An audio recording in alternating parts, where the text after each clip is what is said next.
Hi! Hi. Aasif, as a person whose name is pronounced incorrectly frequently... Wait, Anna gets pronounced? It's Anna. See, I just did it. Wow. I know. So I was hoping we could commiserate. Yeah. I'm named after my great-grandmother. I should have become a dramatic actor because with a name like Anna, you know. All right. But Aasif, will you please tell me if I'm pronouncing your name correctly? Yeah, you're mispronouncing it. Shit. That's all right. Now I don't feel so bad mispronouncing your name. Not at all. Don't. Why would you? Because look how it's spelled. Tell me how to pronounce your name. It's Aasif. Aasif. Yeah. Aasif. So it is the softer like Anna. Yeah, that's right. And people always go Aasif. Uh-huh. I've heard Aasif. We already have commonality. Mm-hmm. You probably get asked as you're doing press for Would I Lie to You, your new show. Yeah. I wanted to ask you if it's annoying when you're doing press when someone thinks that they've come up with an original question, which I feel like I'm about to do. Well, I'll tell you something. When people come up with an unoriginal question, I will politely say, well, I've never heard that before. That's interesting. And so if I say that, you know what I mean. So go for it. Ask me the question. Do you think that actors are good liars? No, I've never heard that before. I've never. Really? No. That was good. Shit. You are qualified to host your show. You know what? I have been asked that before, but it's all right because I think it's a legit question. I think that actors, by training, we are able to take what is essentially a lie and absorb it into our own truth and create something that seems truthful. That's our job. That's what we sort of do for a living. But portray it truthfully. Right. So I don't know if that is the same equation to the making of a good liar. Right. I don't think it's lying. I think we're good storytellers. So in terms of playing this game of Would I Lie to You, I think it was noted that several people came up to me and said that they noticed that the actors were the ones that were the best at the game. Although some actors were not good at the game. I don't know if I would be. You don't know. It's often hard to detect. I was shocked sometimes. Well, Aasif, would you mind sort of describing the context of what we're talking about, which is your show? So the show is called Would I Lie to You? It is basically a panel show where you have two teams of celebrity guests with a host and two team captains, one on each team, played by Sabrina Jalise and Matt Walsh. They play the two team captains on this season. Both brilliant. Both really funny. And I'm the host. So we have altogether 4 celebrities, 2 on each side, 2 on each team. And they have to read a card. And on that card, there's something which is either a truth or it's a lie. And it's about their personal life. It's about their life. It's about their childhood. Now, do they write both of them or? They've never seen the card before. Amazing. So they've never seen the card. They read it. Then the other team basically has to figure out whether they are telling a lie or whether they're telling the truth. And they have to try to basically deduce it through a series of questions. And the strategy of the game, the way you win a point is obviously if you are telling the truth and the other team thinks you're lying, or if you're lying and the other team thinks you're telling the truth, then you win the point. So the strategy of it is that if you are telling the truth, to make the other team think you're lying. And if you're telling a lie, to make them think you're telling the truth. Now, you can also bluff and you can do different things. There's a certain amount of strategy involved when you get into like the actual machinations of the game and how to play it. Sure. But it's also hilariously funny. I believe it. Because people come up with like crazy stories. Yeah. But this is based on a British show called Would I Lie to You, which has been on the BBC for 14 years.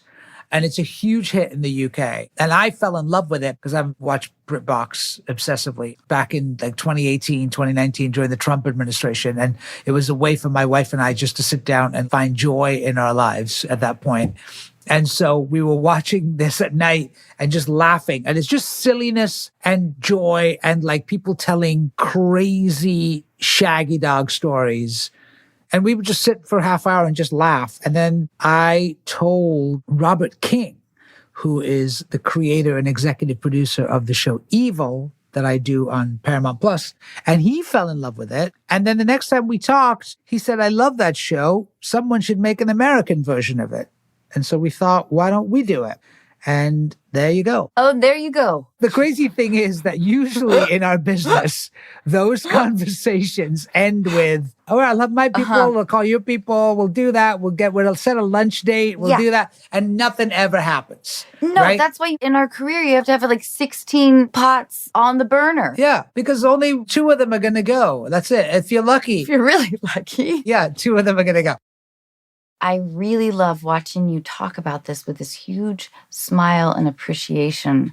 I like talking with people who revel in the victories, you know? Yeah. Here's the thing. I think that when you have been in this business for a while, I think you start to realize that most things don't happen. Most things are failures. So when things happen, or when you are able to go to an award show or whatever, even just having a job in this business, you can get jaded. You can sort of be like, fuck it. You know what I mean? Especially in the comedic world. Yeah, in the comedy world and TV, and trying to just maintain a sense of perspective and just a sense of, gratitude has been a big thing for me in my life. Like I've really learned a lot from just trying to have gratitude. I think it is important to sort of every now and then just recognize how incredibly fortunate we are to just be doing this, It's a much more pleasant headspace to be in. Yeah. I'm trying to figure out how to stay there more and more. And it's not an easy thing. No, it sure isn't. There's a lot fighting against us. Yeah, So, especially in the comedy world where so much self-loathing takes you so far, you know what I mean? Totally. So it's like the currency is all about self-loathing. Aasif, I would love to talk about hardships and how you got through them. And if we could conquer relationship ideas for a second. Like vulnerability and like what got you through it. So I was very new to this country because I got here when I was 16. How do you feel that you were received? Well, it was Tampa, Florida. It was the 1980s. Were you anxious? Were you angry at your parents for moving? No, I was super excited to move to America. I was so happy to get out of the UK. Tell me more about that. I went to a boarding school, like an all-boys school. I didn't like it there at all. I was bullied a lot, and I dealt with a lot of, racism and that kind of stuff. And so I didn't want to be in there. So when my parents decided they were going to move to Florida, I was like, on board. Let's go. Because Florida seemed really cool. Yeah. Like it was sunshine. Sure. I thought my life was going to be like an episode of Flipper. Yeah. I was like, this boy has a dolphin as his best friend. And then he's dating like a cute girl in a bikini. And you know what I mean? I just thought like I was going to go to the beach after school. Yeah. What we fed internationally. Right. It was America as the land of pop culture and all that stuff. So I got to Tampa, and as a junior in Chamberlain High School, and it was fine. I found my tribe in the sort of theater dorks, Yeah. And they were all kind of the misfit toys of the school, creative and artsy, but socially, like they weren't jocks or the beautiful people. Yeah. To get back to the idea of like love and heartbreak. Did you go to prom? I did go to prom. I didn't know what prom was. And my friends were like, well, you got to go to prom because we're all going to prom. And I was like, okay. I'd never even dated anyone, and I'd never kissed a girl, didn't know anything about the social sort of politicking of how to ask someone out. And so I remember there was a girl in my drama class who one of my friends said, I think Bobby might be up for going to the prom if you ask her. So I was like, oh my God, I'm really nervous about this. And so I went up to Bobby after class and I said, hey, would you like to go to prom with me? And she was so sweet. She looked at me and she was like, oh, no.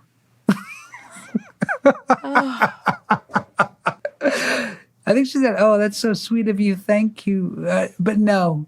But also the good news is that you weren't that into her. No, it was just the humiliation. Yes. And so then I was like, I can't believe I just did that to myself. Why would I have just put myself through that? And then my friends were like, oh, there's another girl. And she's actually in 11th grade because I was a senior. They were literally giving me like, this is the girl you should ask out to prom. I like that your friends were sort of like, I don't know, nurturing. Yeah. They were like, he must go to prom. Yeah, they were. They were like, he must go to prom. I think it was also a little bit like I was kind of this oddity to them because, you know, I was this Indian English kid who had shown up in this high school. And there was a lot about the culture that I didn't know. So they had this feeling of like, this guy needs to be educated about American culture. And prom was such a big deal in my high school. And so I did ask this girl, the second girl, and she said yes. And then we went to prom as like a big group of friends, you know, but we all had dates and stuff. And so I went to prom with this girl that I didn't know. But for whatever reason, I had gotten a white tuxedo with a pale blue bow tie and cummerbund. And she said, what are you wearing? And I said, I'm wearing a white tuxedo with a pale blue bow tie and a pale blue. And then when I showed up, the dress that she was wearing matched perfectly. It was like we went shopping together. So we went to prom and we had a lovely time. They played Billie Jean and I ended up getting pushed out into the middle of the dance floor and dancing the Billie Jean dance in front of my entire high school. I think you had the best prom experience out of generations of Americans. Maybe. And I have to say, I think back now and I think like, what a lovely woman that girl. It was just so nice. She went to prom with me. She didn't know who I was. And then she was totally like game and cool with her date, just going out into the dance floor. It brought the house down. Okay, now we're going to talk with Danica.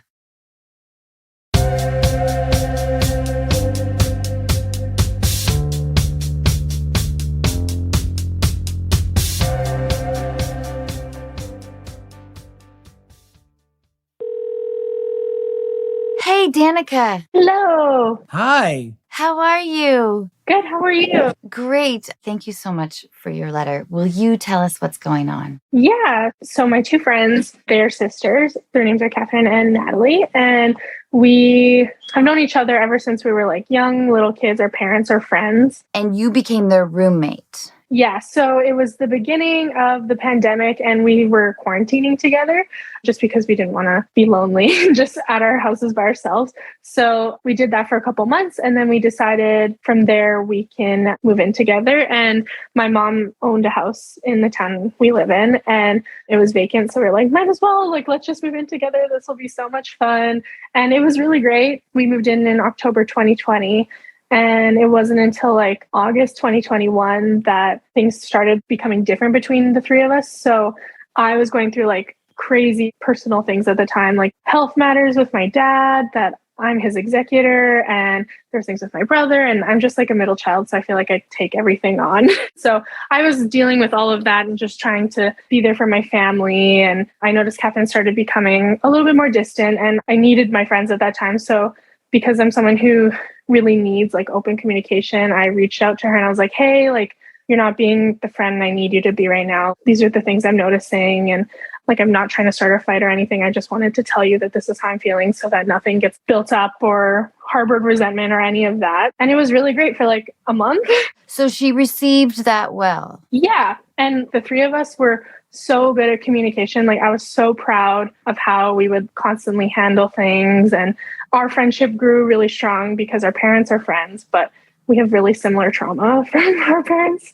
So we were just like very, very close. And I felt like it was very safe for me to be able to like speak openly like that with her. So it was received well and everything was great until about September. She entered a new relationship and both Natalie and I were like a little bit reserved from the relationship, not because of who he is or the situation or anything. It was just because at that time, Catherine started to unpack her own traumas and was starting like her own mental health journey. And it was really tough. And I think some things were coming to light that she wasn't really aware of about herself before. And it was just like a very difficult time. And her mental health was super bad. So we just said, hey, maybe this isn't the best time for you to enter a relationship because all of your effort should go into yourself right now.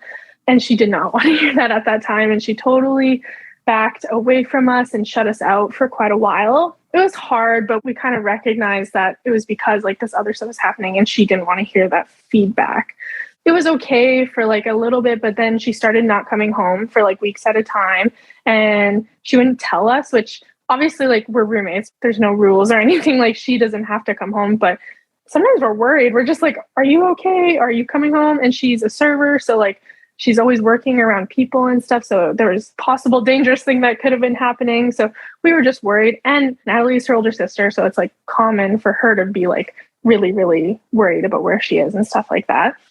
But then when she would come home, she would be in like a terrible place mentally. And it was like emergency zone for us to get in to just like drop what we were focusing on and be there for her and help pick her back up to be functioning at least. And we were doing that, and then she'd leave again.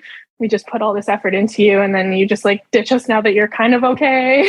And it was hurtful, and it did just keep happening all the way through to December. So by that time, like, we had harbored a lot of resentment for her and became really upset that like she was creating these new friendships with other people, and she had enough capacity to be a friend to them, but not to us. And there was just so many responsibilities that she was neglecting. She had a cat, and she totally like neglected him, that Natalie had to take that on. She wasn't like paying her bills, and we were just covering everything for her, and we were just fed up.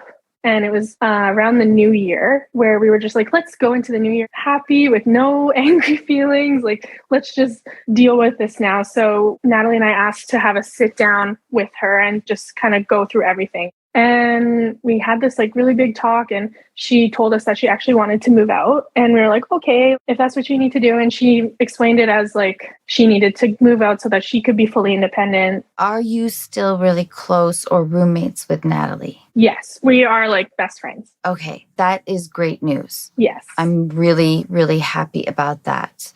Is the sister living with a boyfriend, a girlfriend? Is she like in trouble with drugs or whatever? I don't think it's drugs. She's a server, so I do think there's like a lot of partying, but I don't think it's necessarily drugs. But she moved out with one of her coworkers, and she's still like never really home. Like, she's bouncing between like her boyfriend's house and her friend's house, and that's what she was doing when she lived here.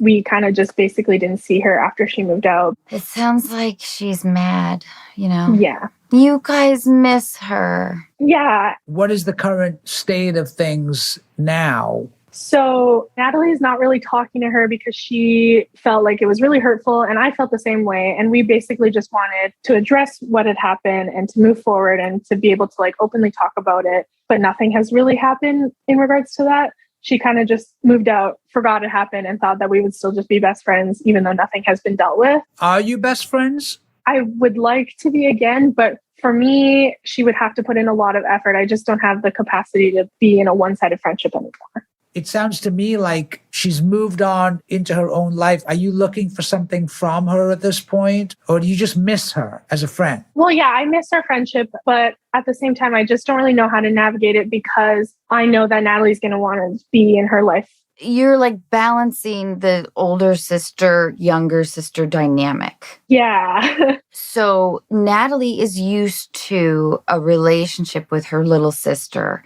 that's like adoring, and the little sister is always, you know, spunky. Totally. So you are listening to a lot of venting. Yes. And because you're an empathetic person who is trying to solve problems, you are like, what can I do to solve this? Yeah, I feel kind of weird because I feel like I have really tried to like put it out there that we need something to be fixed. We're supposed to go to a concert together, and I texted her because we're taking my little sister. She's 9 years old, and I just wanted the concert to be really, really important for her and like the best memory for her. So I was like, hey, because there's some tension between us right now, I think it's probably the best if you don't come, because I just want this only to be about my little sister, and I want her to have the best time, and we can sort our stuff out separately. She also didn't like pay for a ticket or anything. I paid for it all. You're definitely hurting too. Yeah. Because you wanted to let her know that with that text. Like, hey, I'm hurting. You're not in my life. And this is my avenue to let you know this. It was for sure, yeah. This is a breakup a little bit. She'll come back to you, and she'll come back to Natalie. She will. But I think that she's making it clear that she needs some space right now. Mm-hmm. And unfortunately, you are the absorber because you're an empathetic person. Yeah. You're hurting, but Natalie's really hurting. And so as she vents that to you, you're helping sort of fuel it because you're hurt too. Definitely. And I feel like if she wants to try or do a different thing separately, I don't know how to navigate to tell her that she can do that without me. Like, it doesn't have to be the both of us or none of us kind of thing. If she wants a relationship and Catherine's ready to have a relationship with her, like, they're open to do that. And I encourage that. I think we've been giving a lot of space. And then because of the concert message too, she was like, hey, do you guys have a chance to have a conversation with me? And we were like, wow, this is great. This is what we wanted. But then she totally blew us off. Yeah. I'm a little sister. One of my worst qualities, if not maybe my worst, is my flakiness. If we are similar personality types, know that we'll come back. If you could, because I know that you're hurting, I wonder if the experiment would be with your roommate, with your best friend, if she vents, if you don't try to solve the problem and just simply absorb it. I think also like a good way to approach sometimes those situations is to just simply articulate, what do you need from me right now? That's true. Because what happens is that whatever is going on with them, right, they're uncomfortable with the way they're feeling. And so they vent to you and then they give you those feelings. And then they no longer have to sit with the feelings of like uncomfortableness, anxiety, fear, abandonment, whatever it is that's going on with them, right? So they give it to you and now they've sort of vomited all over you. And you're sitting there with all of this stuff and they're like, okay, I feel better now, you know? Yeah. But you've now taken it all in. And now you are the one who has an ulcer because you've absorbed it all. Sometimes I think the way to protect yourself from that and to also not just be like, I don't want to hear it, is to sort of create boundaries around it and sort of say, hey, I love you. I just want to know what it is you need from me in this moment. So it becomes an ask and a request. So the other person can sort of frame it like, well, what I need from you right now is advice on this, or I need to like know, you know? Yeah. Setting a limitation on it in terms of, okay, in your own mind, like I can talk about this for half an hour and then I can't talk about it anymore. So that you're protecting yourself, because you can get sucked in, especially if you're an empathetic person, you sort of get sucked into the black hole of somebody else's chaos. I definitely do. And that can happen very quickly. And suddenly you've absorbed all of this toxic stuff and now you're carrying it around and it's not good for you. And so I think that's where you have to put up certain boundaries or just a limit as to how much you're willing time and in terms of very specifically what it is that the other person needs from you, you know? We find these very narrow, direct avenues to release our general anxiety. I feel like let's do distraction work. We were thinking now that the summer's coming, we should do that. Yeah, completely. Because as we've been caged up and everything, we ruminate on the same things. And there's a lot of energy and dialogue being directed towards, with valid reason, you guys are hurt, towards this person. And you love her so much, and that's why it hurts. But she's making her independent choice that she needs to for whatever reason. But you can't strong arm her into being back with you guys right now. I don't want to do that. Like, I want it to be a friendship that is like strong and good. Totally. But I understand the pain.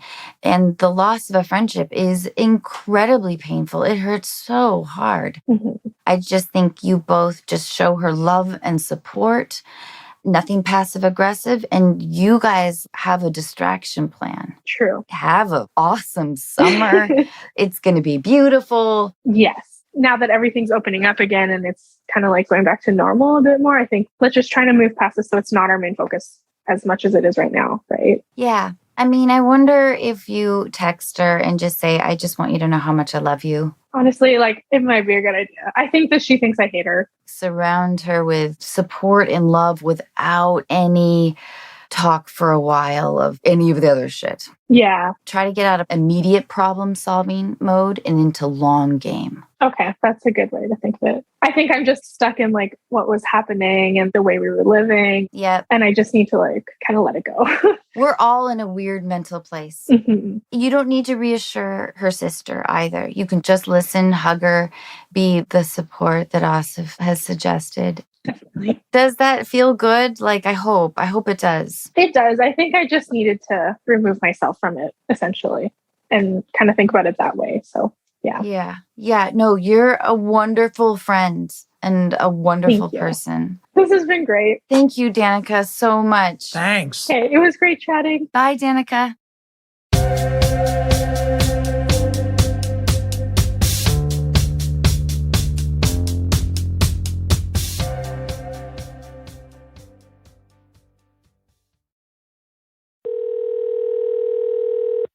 Hi, Cynthia. How are you? Hi, I'm good.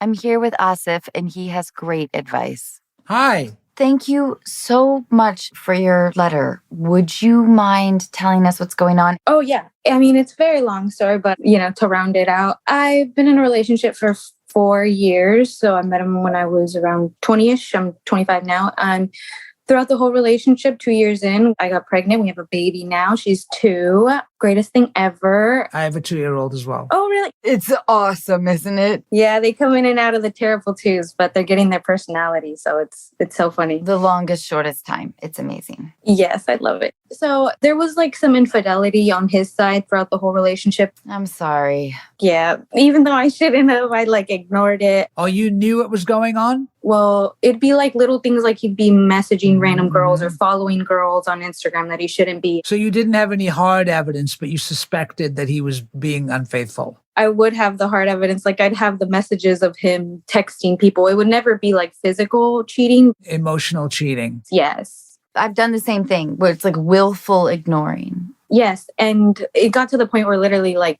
last month, he pushed me into a corner where I couldn't even make up excuses anymore. And it got to the point where I was getting upset with myself being in this relationship because I wasn't being fair to myself and I wasn't respecting myself. And I thought that everything had been good, actually. Because you are so beautiful and awesome. You're like, why would this person risk this? Yeah, it's not about that, though. It's like, that old adage of show me a beautiful woman and I'll show you a man who's being unfaithful to her. I'm sure you're an amazing person. And unfortunately, that has so little to do with that. Thank you. Yeah, it took me the 4 years and obviously up until now to have the courage to realize that and make a move on that. Because there's going to be fights and arguments in a relationship, but infidelity just shouldn't be one. And putting up with it shouldn't be an option. And, I did have my insecurities throughout the relationship where I took blame for it, but I've gotten to the point where I now know I'm not at fault at all for any of it. It's things that he has, his traumas, his issues. Yeah. So you threw him to the curb. Yes, we co-parent, but yeah, I'm trying to move past that. But that happened in February. And then we moved forward a month later, actually, like to the day. And we went out to dinner for my birthday. You and your ex? No, my whole family. Sorry about that. My family and I, we went out to dinner for my 25th birthday.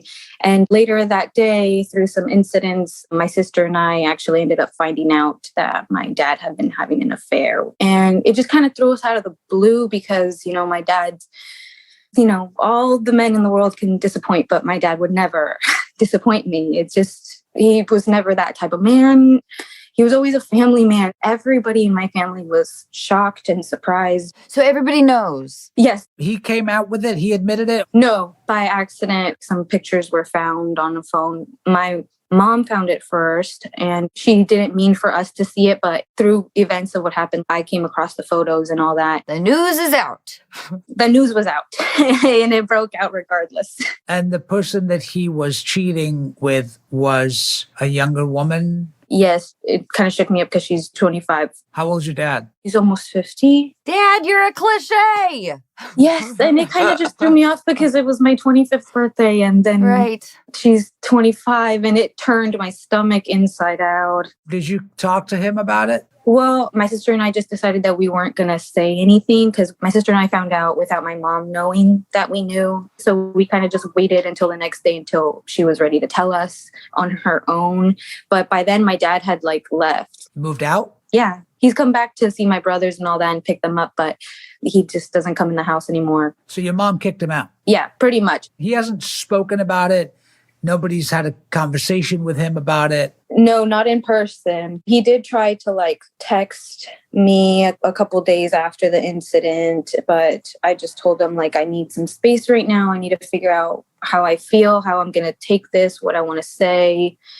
It's more so the betrayal of it that hurts. You've had two important men in your life let you down. Yeah, and one of them I expect, but the other one just blew me out the water. Yeah. And you have the emotional caretaking position, you and your sister with your mom, I imagine. Yeah, now I feel like there's no one that I can run to hug now. Yeah. You have to be a mommy to 8 people right now. Yeah, and at the same time, I feel like I'm a child. Yeah, 20s are hard. I have to commend you on your perspective. Have you spoken about this with your mom? Does your mom know about what happened with your ex? Yes. She knows? Yes. And have you spoken to your mom about her feelings around what happened with your dad? Yes. Yeah, she just also feels very betrayed and hurt. And did she know that this was happening? Well, they were taking some space, but my mom had talked to him multiple times saying are you sure we're okay? Do you really need space? Are you sure that there isn't somebody else? That all happened. And he kept insisting, no, I'm just stressed out with work and all this. And I'm up to here with this and that and that and that. It was just always something else. It wasn't somebody else. It's interesting to me that you said when you were talking about your ex and your dad, in one case, I expected it. And in the other case, I was blown away.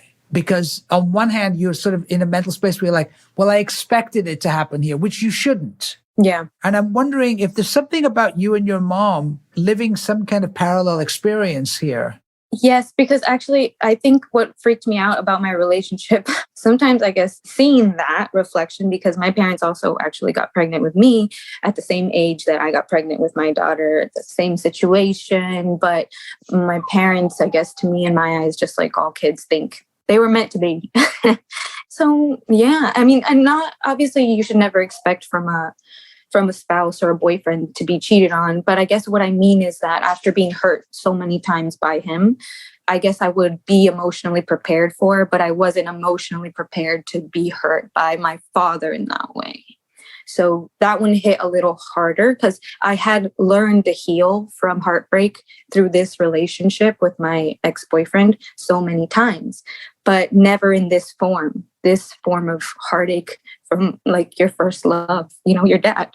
Yeah. It's really, really hard. I've talked to people about intergenerational trauma and how trauma gets passed on from generation to generation.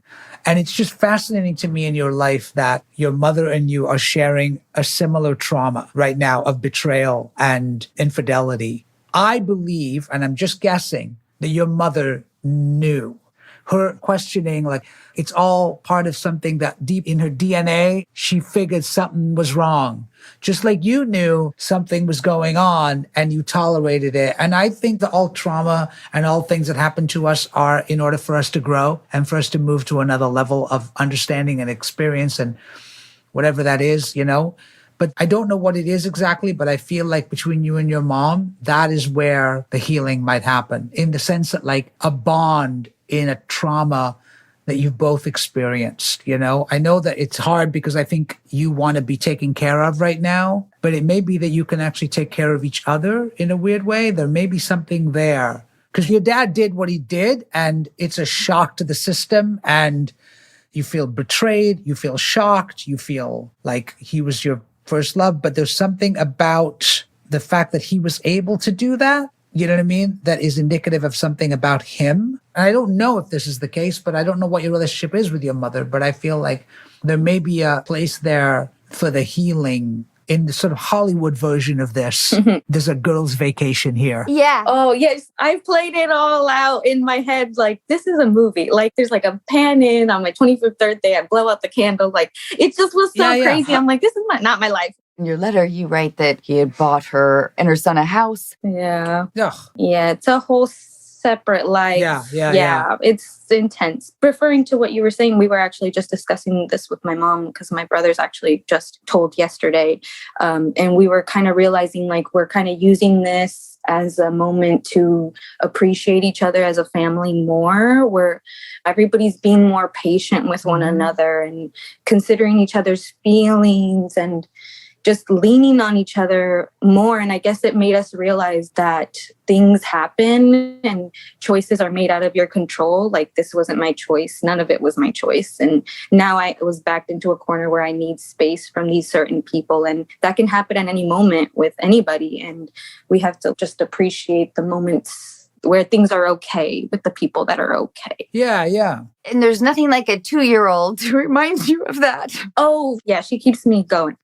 Later on in the journey of this whole fallout of whatever happens, I want to remind you to follow what feels good for you. If there's a moment where your mom is like, I don't want you to ever talk to your father again, just be thoughtful. And if you're really missing your dad, and if you do want that idea at some point, this could take years or maybe not at all. It's really up to you.